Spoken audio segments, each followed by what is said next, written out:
Welcome to Amphipolis, traveler.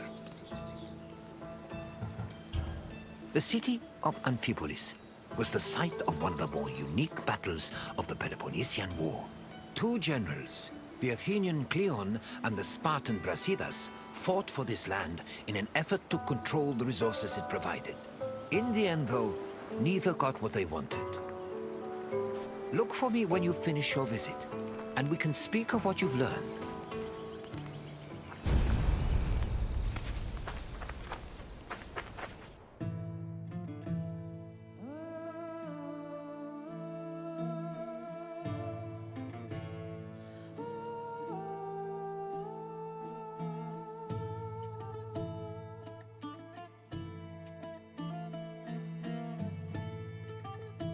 The land that would come to be known as Amphipolis was originally part of Thrace, a region inhabited by formidable semi-nomadic horsemen. Thrace was rich in gold and silver mines. It was surrounded by lush forests, making it very attractive to outside parties like Greece and Persia. By 513 BCE, Persia had managed to conquer much of Thrace. But after their defeat in 479 BCE, Athens made a play for the land. They conquered the nearby island of Thasos in 465 BCE, but the military prowess of the Thracian riders kept them out of the country's interior. It was only in 436 BCE that Athens established a solid foothold in Thrace with the founding of Amphipolis, a city on the banks of the river Strymon.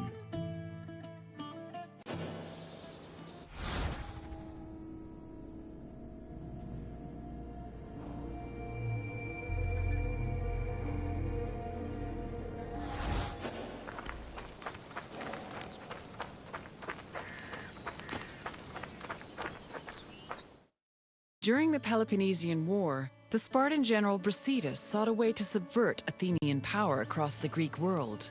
He set his sights on capturing the coast of Thrace, hoping to seize the resources the area provided.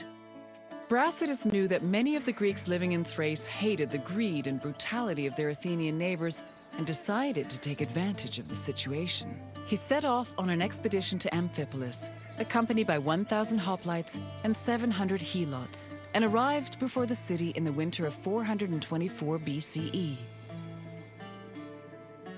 At Amphipolis' ramparts, Brasidas announced that he preferred to take the city peacefully and promised to allow safe passage to any inhabitants who wished to leave, in addition to sparing those who wanted to cooperate.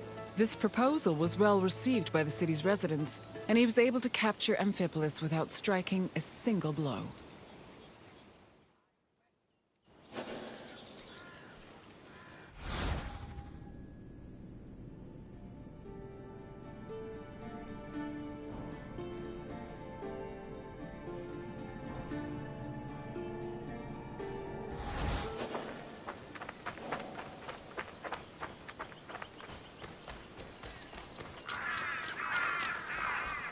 Brasidas' march on Amphipolis blindsided the Athenians.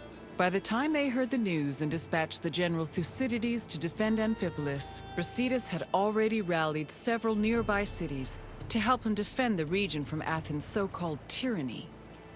After half a day's journey from Thasos, Thucydides arrived at the port of Aeon, but was unable to retake Amphipolis. Athens held Thucydides responsible for the loss of Amphipolis and forced the general into exile. In spite of Brasidas' achievements, Sparta did not send him reinforcements, which forced the general to negotiate a truce with Athens to hold on to the ground he'd gained.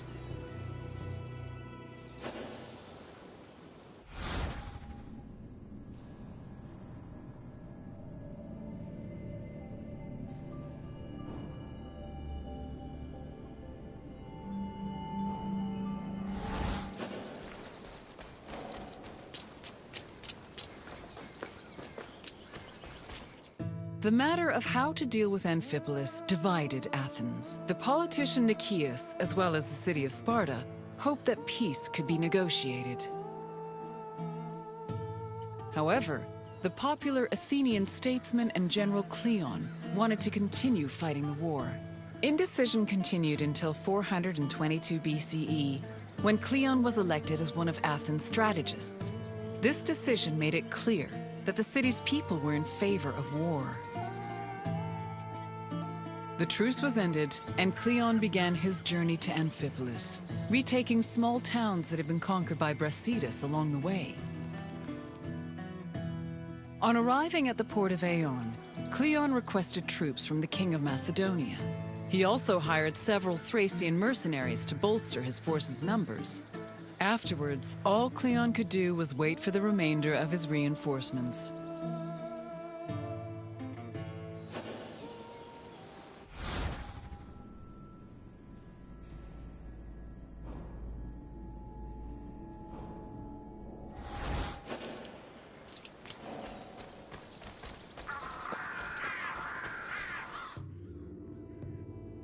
While they waited, the Athenian forces began to resent Cleon's hesitation to attack.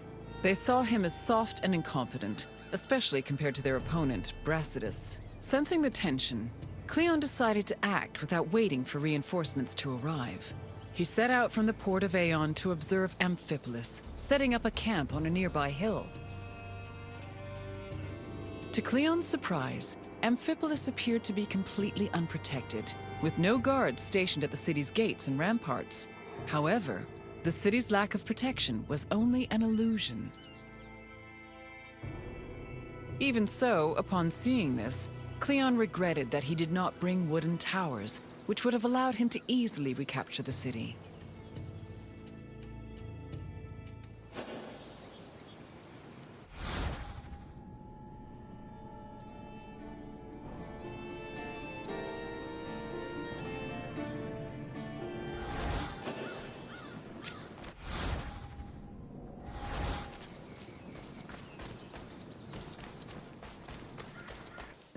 Brasidas positioned his own troops in a nearby wooded area to get a better view of Cleon's army.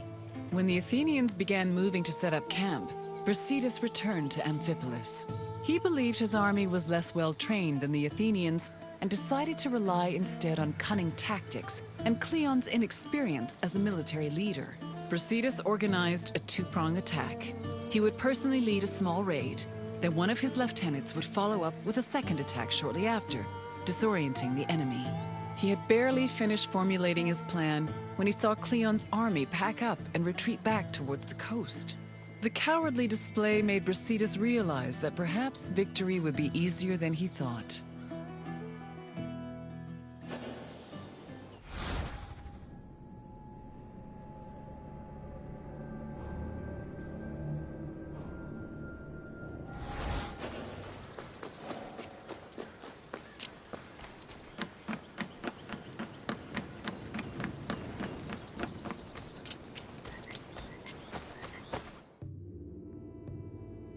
After seeing Brasidas' troops return to Amphipolis, Cleon decided to fall back to the port of Aeon and once again wait for reinforcements. Unfortunately, his exact orders were confusing and contradictory, which left the Athenian forces in disarray. Brasidas took advantage of this confusion and began his attack. Cleon's forces panicked, which made them easy prey for the Spartans. 600 Athenians were killed, while the Spartans only lost 7 men. Cleon's remaining forces took refuge in Aeon, where the bodies of their comrades were eventually returned to them, though only after being stripped of their weapons.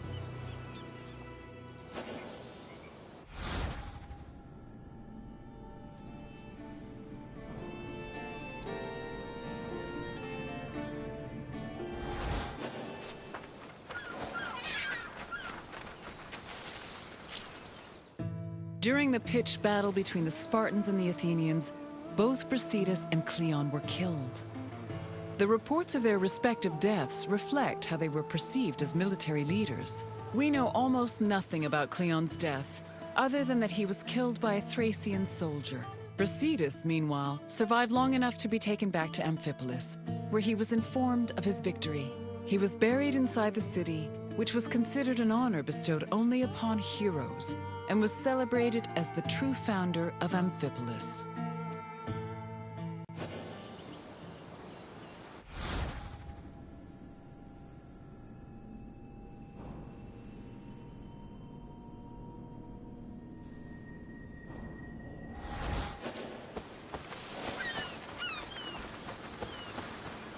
The Battle of Amphipolis temporarily put an end to the hostilities between Athens and Sparta. The Athenian forces returned to Piraeus, while Sparta called back the reinforcements they'd sent for Brasidas. The death of both Brasidas and Cleon encouraged the two cities to push for peace. The negotiations took time, but Sparta and Athens eventually agreed to return to the way things were before the Peloponnesian War. The resulting treaty became popularly known as the Peace of Nicias. Throughout the Greek world, it was mostly agreed that Sparta had lost the war, in spite of Brasidas' heroic efforts. The sentiment was rooted in the fact that Sparta had failed to end Athens' domination over Greece, something they had promised to do at the start of the war.